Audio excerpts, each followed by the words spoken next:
धुळे. अनैतिक संबंधातून तरुणाचा खून. मोहाडी पोलिसांनी 24 तासांत तिघांना केली अटक. धुळे.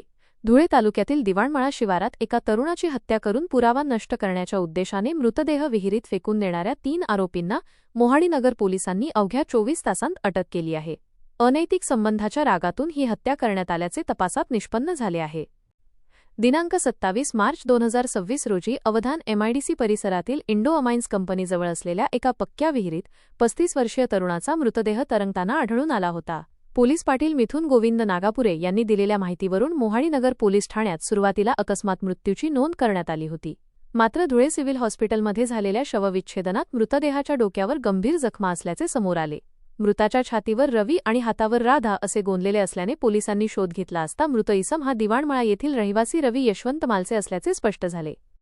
मृताचा भाऊ परमेश्वर मालसे व नातेवाईकांनी दिलेल्या माहितीनुसार सखोल चौकशी केली असता धक्कादायक माहिती समोर आली. मृत रवी मालसे याचे आरोपी बापू निंबा मालसे याच्या पत्नीसोबत प्रेमसंबंध होते.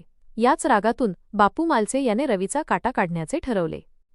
दिनांक 18 मार्च 2026 रोजी रात्री 10 वाजेच्या सुमारास रवी हा दारूच्या नशेत असताना बापूने त्याला रस्त्यात गाठले आणि दगडाने डोक्यावर प्रहार करून त्याची हत्या केली. त्यानंतर पुरावा नष्ट करण्यासाठी बापूने आपली पत्नी राधाबाई आणि अल्पवयीन मुलाला मदतीला बोलावले.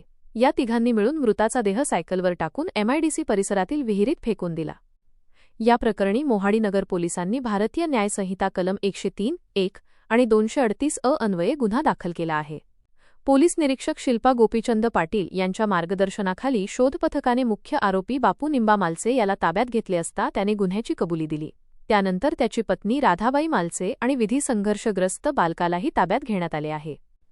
ही कारवाई पोलीस अधीक्षक श्रीकांत थिवरे, अपर पोलीस अधीक्षक अजय देवरे आणि उपविभागीय पोलीस अधिकारी राजकुमार उपासे यांच्या मार्गदर्शनाखाली मोहाडी पोलीस ठाण्याचे प्रभारी अधिकारी शिल्पा पाटील, पोलीस उपनिरीक्षक मोहन पाटील, नितीन करंडे आणि त्यांच्या पथकाने यशस्वीरित्या पार पाडली.